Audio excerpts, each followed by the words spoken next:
What's up, everyone? Thanks for joining us today. I'm joined by UFC Featherweight Billy Quarantillo. Really lucky to have him. I'd like to start off by saying, of all the fighters I've had on here, you definitely have the best setup. Like, you have posters in the background, clear camera, professional microphone. What do you use it for?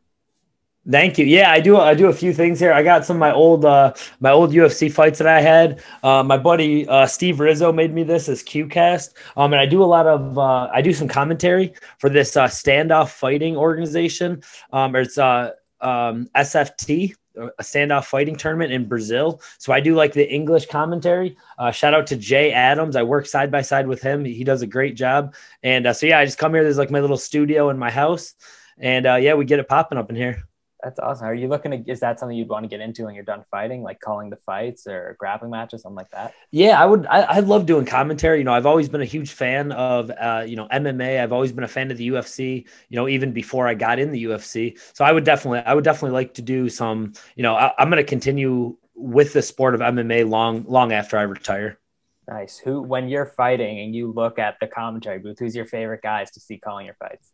Oh man, it's probably got to be my boy John Anik. Shout out to John Anik. He's always he always has nice things to say about me. He's the first one who did my post interview in my UFC debut in Washington D.C. He interviewed me right after, was super nice to me, was extremely professional. I think like when I think of my commentary, I think of what he does before the fights. He always has so many note cards and he knows everything about every fighter. So I think John Anik's probably the best. Joe Rogan is definitely my boy. I've been, following Joe Rogan forever. He's only commentated my last fight, which I unfortunately lost. But those guys, Cormier is really good. Felder, Bisbing, Fitzgerald, all those guys are really good. But yeah, I would say Anik and Rogan are my go-to guys. Yeah, yeah, no, they're definitely the goats. I saw you've been tweeting a lot about Rough N Rowdy with the Barstool boxing. How'd you get involved with that? Yeah. So I've followed Barstool since probably like 2011. I had this job at a law office where they only let us go on certain websites, and for whatever reason, Barstool kind of swept under the rug and they allowed it. And Matt Frivola, who's also in the UFC, and his brother Jimmy, who everyone calls Cheesy Frivola, they've also been following Barstool just for a very long time. Matt's brother Cheesy always wanted to fight, but he was never really that, he never really took it that seriously. Yeah. So he was never going to fight someone who, was already like a pro fighter or anything like that. So Rough N Rowdy comes along. Cheesy gets the idea that let's do Matt Frivola's bachelor party in West Virginia and he'll take a fight. So they end up getting a fight, and he wanted me to corner him and he wanted me to go out there. I'm boys with Robbie Fox. Yeah. So it was cool to go out there, and he handled business, and then we had a great bachelor party after. So it was a wild weekend. Got to watch Jimmy, get a first round knockout. And then we all, kind of celebrated Matt's bachelor party after that. I'd be pretty intimidated if I was some like West Virginia hick and I'm fighting in Rough and Rowdy, and then I look in the other corner, there's two fucking UFC fighters sitting there. Yeah, I know. I don't know. I don't know if they like tricked him into doing it, but we were definitely the only ones. Like I was like wrapping a few people's hands, and we were holding mitts for Cheesy beforehand. I don't think any other the Rough and Rowdy contestants even did anything like that. They weren't like hitting mitts or anything. So it was pretty interesting. Yeah, I think I saw Luke Rockhold in the corner one time. That was like the only time. And then, Oh, really? That's funny. yeah, that's the only time I've ever seen. Like, how much would they have to pay you to get in there? Would you ever consider it? Oh man, of course. Well, I would have to, they'd have to go through Dana White because obviously I'm under UFC contract. But yeah, I would definitely do it. I've always been a fan of boxing, and I'm in the position in my life right now where, I just got married. Hopefully, we're looking to settle down. So I'm looking for big money fights, big name fights. So obviously I'm super excited about Herbert Burns, and that's where I want my career to go. Just big fights from here on out. Yeah, that's awesome. Yeah, I mean, you figure going from the UFC, you could jump in and do 3 1-minute boxing rounds, no problem, right? Against some guys who never fought before. You should get in there. Oh, absolutely. And I've actually done a boxing match before. I did really well. I tore my ACL in 2018, and I was able to basically rehab and come back into a boxing match, and I did really well. And I noticed from the Rough and Rowdy, they had like two midgets in the main event. And I definitely, I said it, I said a statement, and I'll live by it. I feel like I could beat up any midget in the whole world. I feel like I could take any midget because I think those were the toughest ones there, and I felt like I could handle them. So I feel pretty confident in saying that. Yep. So I think what you should do is you should fight the midget like champion, the guy that just won. And then when you beat him, I think they should give you two at the same time. And then you can see if you can beat them both. You know what? You know what's funny about that? Everyone who I was jokingly saying that to in West Virginia, they're like, yeah, but could you take two at once? Like that's like the next go through too. Yeah. Like, can you fight two small people? I don't, I would have to, I would do it. I'd be game for it after the UFC. I got huge fights to focus on in the UFC, but after that, who knows? Yeah, I'd love to see that. I also saw on Twitter, you've been tweeting a lot about DOGE. Have you gotten rich yet? No, you know what it is about DOGE? I think it's real funny. Just how I'm definitely interested in cryptocurrencies. And I was just one of those guys who bought a bunch back in the day, kind of as a joke. And it was like the right time for it because I talked to other people that bought it like a year before. And like, let's say like 2019, and they kept it for a few months and it didn't do anything. So I actually know people that got rid of it. So, which I probably would have done the same thing, but I bought a bunch in like October last year at like under a penny. And then, I worked my other stocks, did a bunch of other stuff. And then I saw it like kind of blow up once, took out the little bit of money I put into it. And then since then, I'm just watching it just climb. So of course I'm going to keep tweeting about it and posting about it. It's been my best investment ever, which is, especially percentage wise, it's gone up so much. Yeah. I mean, you figure between DOGE and fighting midgets, like you're gonna be a fucking billionaire. Yeah, I need to think about where my life's headed towards. One of my buddies actually gave me a scooter the other day. So it's like this little scooter, but it whips. It goes super fast, and I've been whipping that to the gym. So between like my scooter, Dogecoin, and definitely being able to beat up all the midgets in the world, it's my life's at an interesting place at 32. Definitely a good spot to be in. This is what's been going on big in the combat sports over the last few days, the Paul Mayweather stuff. You see Jake Paul took his hat. What are your thoughts on that whole thing? Yeah.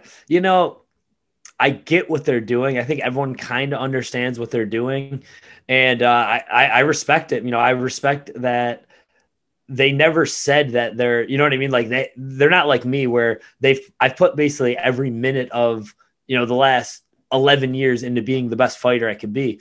What their thing is they just make content and they rub a lot of people the wrong way, but a lot of people are rooting for them just because they're, what are they going to do next? And so I get what they're doing and, go get their money. I do think, and a few fighters have said this, they're going to pick the wrong guy eventually. And that might be Mayweather. Mayweather will probably beat the piss out of Logan Paul, which, no one's going to feel bad for him at that point. And, I think if Usman fought Usman or DC, I think they would beat the crap out of Jake Paul too. But we'll see. They could keep beating up guys who can't box for a long time because there's a lot of guys that can't box and there's some guys who really can. I think they're going to pick the wrong guy eventually. Yeah, I think eventually they're almost going to be forced into having to pick the wrong guy because at a certain point, the fans are smart enough to know that if you keep picking these guys who can't fight, we're not going to watch it anymore. Exactly. Yeah, that's definitely true. And they also have this weird thing where I think they have a way, if they're such heels themselves, they have a way of turning guys who are already heels into like people who you can root for. Like, like the good guys. Like I think a lot of people are going to be rooting for Floyd now. Tyron Woodley, kind of the same thing happened. Not to say he's a heel, but he definitely gained a lot of fans. Yeah, I know what you mean. I completely agree. Yeah. So what are you into when you're not fighting? What am I into when I'm not fighting? Yeah. Is that what do I do? What do you do? Yeah. What do I do? No, it's a good question. A lot of my day to day is spent. So, I moved from Buffalo to Tampa in 2010 and my only goal was first big goal, like the biggest goal that I was going for was to get in the UFC and then become a world champion. And I couldn't really focus on that. It was always the goal has always been to be a UFC world champion. And then a goal that I kind of picked up along the way was to also coach my guys, because there's a bunch of guys. And I knew if I was able to do it, if I'm able to get to the UFC and if I'm able to win fights in the UFC, I feel like I could take anyone and they could literally follow in my footsteps. So a big part of my day to day is coaching. Actually, I coach a lot of our amateur fight team, a bunch of guys we have going pro now. I've coached several guys who've gone 4-0, 5-0, 6-0 as amateurs that are now starting to go pro. And so, my two biggest goals of my career are to win a world champion and then, coach another world champion. So my day to day is a lot of coaching. Right now I'm basically in training camp. So I'm basically training in the morning, training at night, doing a lot of other stuff during the day. I'm married now. I got my house here. So, a lot of other stuff, but mostly it's the main focus is still the same. That's to be a world champion. That's awesome. Yeah, I think that's so cool because I think you see a lot of guys and it's like fighting and MMA is kind of like it's their job, but it's not like their passion. It's not what they love. But with you, it really seems like, you call the fights, you coach guys, your goal is to be a world champ. Like, I think it's great that you've really like, it's your whole life and you're throwing yourself into it so much. Like, I think that's awesome. And so, yeah, absolutely. And, like, of course, I think there's a time to have fun, and yeah. we just went on Matt's bachelor party a couple weeks ago, and after my wedding, we were all turning up and getting wild. But I think a lot of guys get caught up in that. We have a lot of guys that are like college students, and they all have the same goal as me. When I first started, I trained with 20 people that all wanted to get to the UFC, and it ended up being me and Matt Frivola who actually made it there. I think a lot of people get caught up in that partying, and they end up either, getting derailed because they're either partying too much or they find a job where they make, decent money, and they kind of lose track of like what their dreams were to be a world champion, to fight in front of sold out crowds and, make a few $1 million and, basically become wealthy doing what you love to do. And I was able to stay clear of most of that coming up. And I never I never felt like I was like really celebrating until I started getting to the UFC. And then it was the celebrations became different because now I'm at where I wanted to get to, and we're just going to keep going forward with it. Right. Celebrate once you made it. My Exactly. last question, I love to ask all the fighters this. It just interests me every time. What were some of the jobs you had before you got to the UFC, and which Oh one was man. the worst? Oh, I got plenty. So this was actually, and people think I'm crazy. A big part of my motivation, like to get to the UFC and win big fights, was I don't want to go back to any of my old jobs. So what I did was what some other fighters do. I know some fighters got it made. They got everything paid for, Olympic wrestlers and stuff like that. I definitely never had it like that. So what I would do is when I first moved to Florida, I had a bunch of jobs growing up before Florida, but when I moved to Tampa, I would train during the week, and then I would work there was a couple different places. One of the first jobs I had was working at Shell's Seafood. It was like a seafood restaurant, and it was, I don't want to say anything bad about it, but it wasn't my style of work. You know what I mean? And especially being a server, basically either the people are telling you what to do or your boss is telling you what to do. You don't make great money. So that Shells was terrible for me. Then I worked at Carrabba's, and you'll hear me saying it all the time training. Like, I'm not going back to Carrabba's because again, it's not like the food. The food is actually pretty good. Most of the people, it was in South Tampa, so most of the people were really cool that actually came in the restaurant. It was just that, like, there are people that are super rude, and you have to, they can be super rude to me, and you have to kind of just take it on the chin.